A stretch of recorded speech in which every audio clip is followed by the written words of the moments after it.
How much you bet? Sabi mo itong tibok pet man ito. Oh, let's go. Let's do this. Let's go.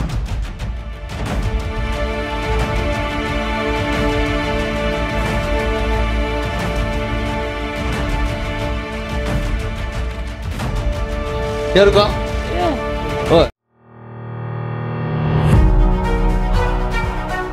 Dako naman, wala na.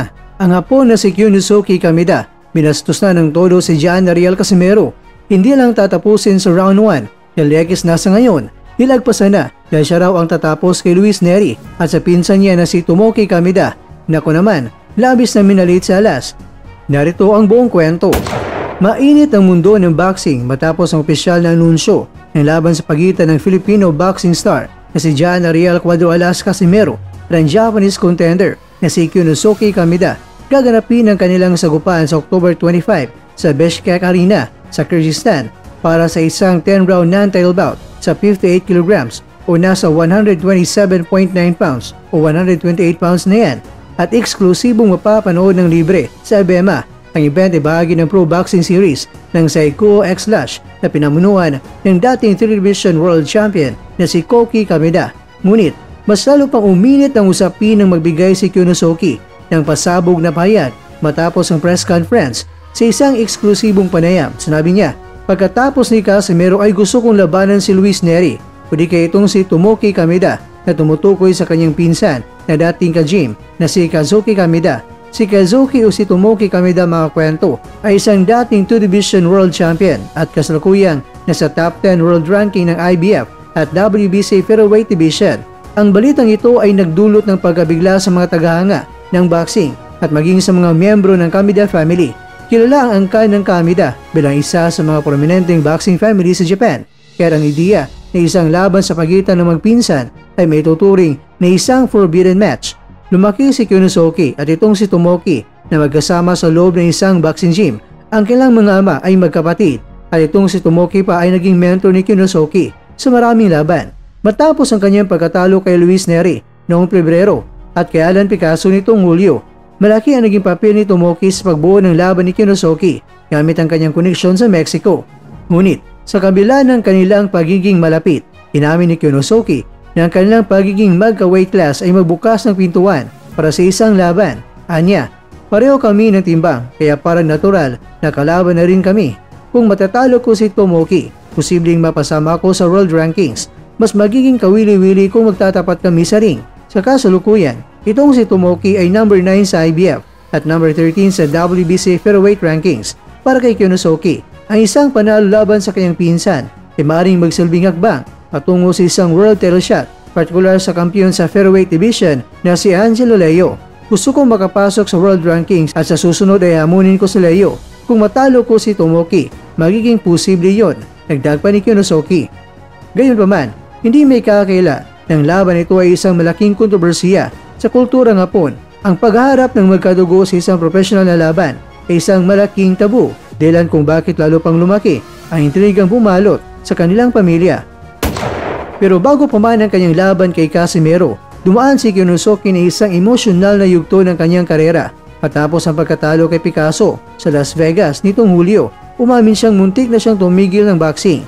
Naisip ko na baka ito na ang huli, pero matapos ng isang linggo, naisip ko na hindi pa tapos ang lahat. Kailangan ko ipakita ang tunay kong sarili. Wika ni Kyunosuke, kiumanda raw itong si Casimero at pasensya na dahil siya ang inihain sa kanya. Si Casimero ang pagbubuntungan niya ng galit para muling mamamayagpag.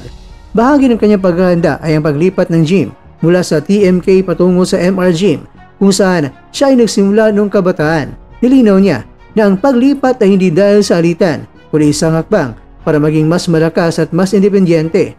Para may kalalagyan itong si Casimero sa kanya. Kung nananatili ako sa TMK, palagi lang akong aasa kay Tomoki.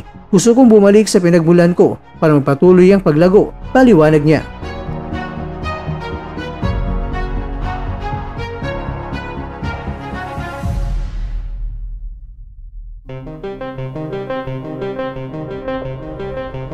Mga kakwento, inaasahan namang magiging eksplosibo ang kanyang laban kay Gian Ariel Casimero, isang veteranong boksingero at kilala sa matinding power punching.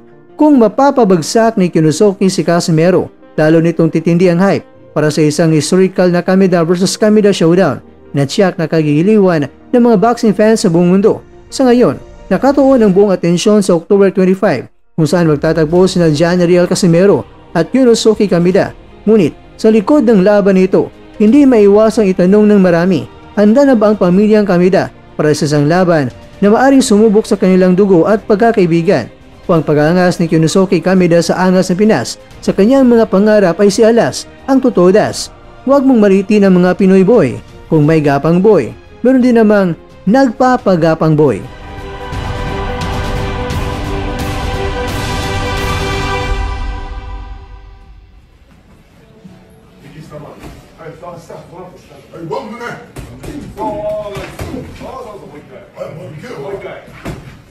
Apel to lá, apel. Apel lá. Vou apel, minha street hook.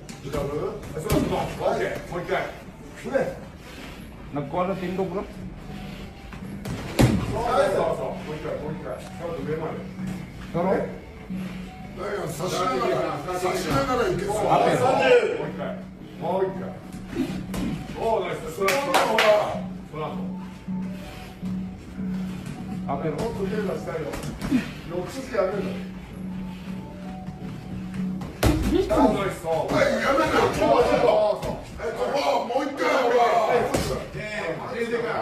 Patay na.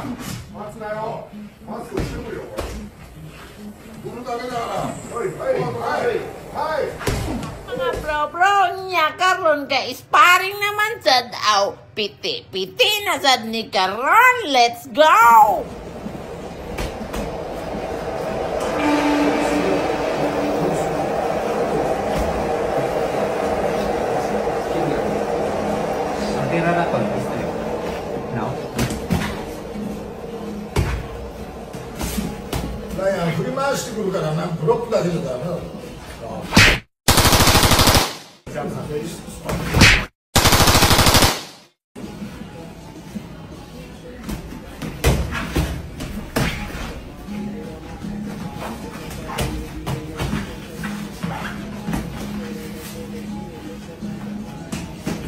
Hirap lang. Ryan, bibilis sige na. Ay, sukotero! Ay, yaman na! At dyan, nagtatapos ang ating kwento.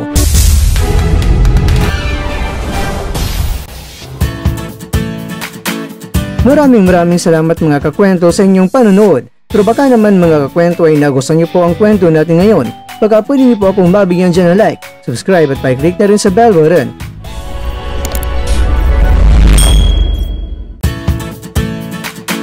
Pero bago tayo tatapos mga kwento, syempre, shoutout po muna tayo dyan sa ating mga kakwento.